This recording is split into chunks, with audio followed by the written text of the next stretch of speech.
बिस्मिल्लाहिर्रहमानिर्रहीम। अस्सलाम वालेकुम एवरीवन। उम्मीद है कि आप सब खैरियत से होंगे। आज की वीडियो का टॉपिक है जोसेफ कॉनरैड। आज की इस वीडियो में हमने इस नॉवेलिस्ट को डिस्कस करना है जो कि बेसिकली यूक्रेन में पैदा हुए और फिर बाद में इन्होंने माइग्रेट किया इंग्लैंड की तरफ। और इंग्लिश जो है इनकी थर्ड लैंग्वेज है बेसिकली।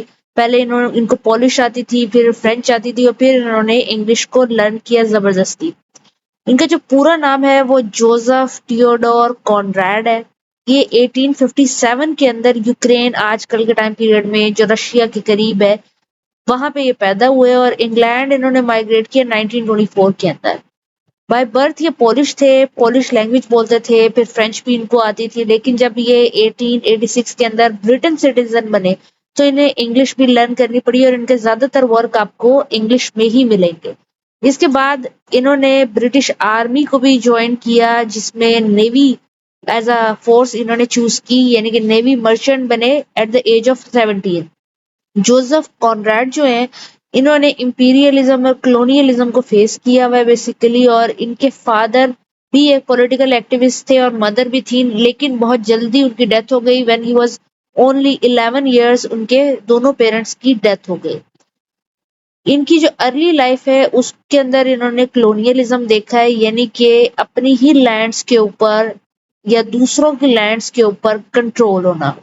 यानी कि एक जैसे कि सब कॉन्टिनेंट के अंदर ब्रिटेन ने अपनी कॉलोनीज बनाई और फिर इंपीरियलिज्म नाफिज कर दिया। ये सारा सीन जो है जोसेफ कॉनरैड ने अपनी आंखों से देखा है, क्योंकि वो ब्रिटिश मर्चेंट नेवी के अंदर काम करते थे और जब वो अफ्रीका वगैरह जाया करते थे तो वहां पे वो इसको ऑब्जर्व करते थे। इनके अगर हम राइटिंग देखें तो इन हिज 30s इन्होंने इंग्लिश लैंग्वेज के अंदर लिखना शुरू किया और फेमस वर्क आप जानते हैं द हार्ट ऑफ डार्कनेस है जो 1899 के अंदर लिखा। लॉर्ड जिम 90s के अंदर लिखा इन्होंने पूरे। फिर नोस्ट्रोमो लिखा 1904 के अंदर। द सीक्रेट एजेंट इन 1907 के अंदर। ये वो वर्क है बेसिकली जो इंपीरियलिज्म, कॉलोनियलिज्म और मोरल कन्फ्लिक्ट को शो करते हैं। मोरल कन्फ्लिक्ट क्या होता है कि struggle between right and wrong. जब हमारे मेन कैरेक्टर या साइड कैरेक्टर या नॉवल और स्टोरी मोरल डिलीमा में फंस जाते हैं कि हमने आया इस काम को करना है या नहीं करना, करेंगे तो ये सही है या गलत है, इसको मोरल कन्फ्लिक्ट कहते हैं।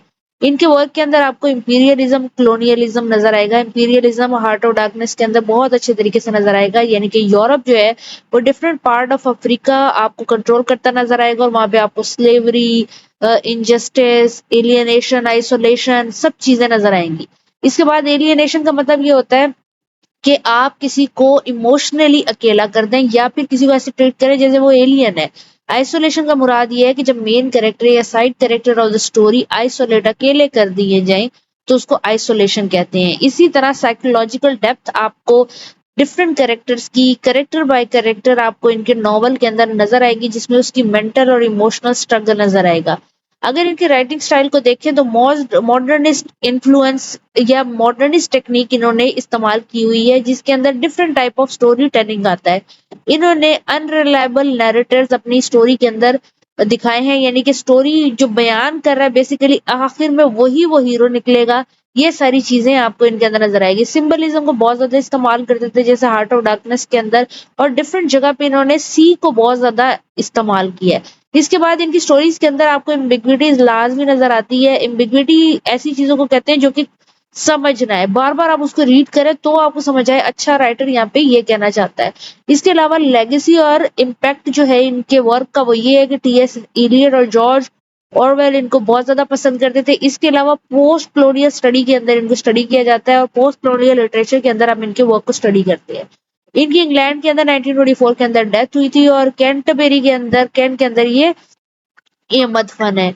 इसके अलावा अगर हम देखें इनकी जो मेजर पॉइंट है लिटरेचर के हवाले से वो पर्सनल स्ट्रगल्स हैं, जैसे हेल्थ इश्यूज इनको थे, डिप्रेशन और पुअर इनकी जो थी वो फिजिकल हेल्थ थी।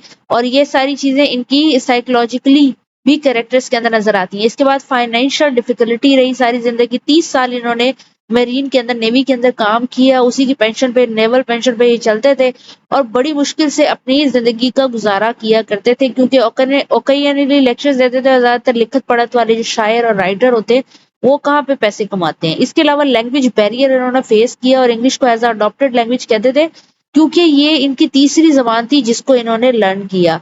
ان کے فلاسفیکل ویوز اگر آپ ان کے ورک کے اندر دیکھیں تو آپ کو اسکیپٹیسزم نظر آئے گا، یعنی کہ ہر چیز پہ شک و شبہ، اور مورل ایمبیگوٹی کہ انسان کو یہ کرنا چاہیے یا نہیں کرنا چاہیے، یہ رائٹ ہے یا رانگ ہے اکارڈنگ ٹو دا سوسائٹی۔ پھر ان کا لٹریچر کے اندر اگر آپ انفلوئنس دیکھیں تو سائیکولوجیکل ریئلزم کے اندر ان کا ورک ہے، اور ان کی جو رائٹنگ ٹیکنیک ہے ان کے اندر انوویشن آپ کو نظر آتی ہے۔ رائٹنگ ٹیکنیک ان کی جو تھی بیسیکلی اس کے اندر فریم نیریٹو انہوں نے انٹروڈیوس کرایا تھا، یعنی کہ story with in story, story کے اندر کوئی بندہ اسٹوری سنانے لگ جاتا ہے۔ اب یہ ایک الگ بات ہے۔ اس کے علاوہ ان کی اسٹوری کے اندر کوئی بھی نیریٹر جو ہوتا ہے وہ خود ہی مین کریکٹر بھی نکل آتا ہے۔ اس کے علاوہ پرسنل لائف اور اگر فیملی دیکھیں تو انہوں نے جیسی جارج سے 1896 کے اندر شادی کی، شادی سے ان کے 2 بچے پیدا ہوئے، بائرن اور جان۔ نہ بیوی سے بنی نہ بچوں سے بنی کیونکہ ان کے پاس کوئی پیسہ پوسا نہیں تھا۔ اس کے بعد جو زیادہ تر ورک ہے ان کا، اس کے اندر ہیومن کنڈیشن، سی وائج، ان کی وائج ٹو دا کانگو سے ریور کانگو ایک ریور افریقہ کے اندر، وہ وائج آپ کو نظر آئے گی، سی ایز اے میٹافر نظر آئے گا۔ اس کے علاوہ ان کی پرسنل لائف آپ کو ڈپکٹ ہوتی نظر آئے گی ڈفرنٹ چیزوں کے اندر۔ آفٹر ڈیتھ یہ زیادہ فیمس ہوئے، ان کے لٹریری ورک آج بھی پڑھے جاتے ہیں۔ کلچرل امپیکٹ آپ کو نظر آئے گا افریقہ وغیرہ۔ ان کی کنٹروورسی اور کریٹیسزم کے اندر آپ کو یہ چیز نظر آئے گی کہ لوگ پریشان ہوتے ہیں کہ جو کانراڈ تھے یہ امپیریلزم کلونیلزم کے حق میں لکھ رہے ہیں یا اس کی برائی کر رہے ہیں، مطلب دونوں طرح کے ویوز جب یہ پیش کرتے تھے تو لوگ پریشان ہوتے تھے کہ آئے یہ اس کو ڈیفینڈ کر رہے ہیں یا اس کے اگینسٹ جا رہے ہیں۔ امید ہے کہ آج کا لیکچر آپ کو سمجھ آ گیا ہوگا، یہ سارے پوائنٹ بہت انپورٹنٹ ہے۔ آج کی ویڈیو اینڈ کرنے سے پہلے میں آپ کو یوٹیوب پہ اپنا چینل دکھانا چاہوں گی، B S English literature notes YouTube پہ میرے چینل ہے، اگر آپ اس چینل کو سبسکرائب کر لیں تو لٹریچر اور لنگوسٹکس کے بہت سارے ٹاپک آپ کو آلریڈی مل جائیں گے۔ اس کے علاوہ آپ کوئی بھی ٹاپک یہاں پہ لکھ کے سرچ بھی کر سکتے ہیں، ٹاپک کے بعد میں BSELN لکھیں گے تو میرا جو لیکچر ہوگا وہ آ جائے گا۔ Thank you for watching, take care, next video, اللہ حافظ۔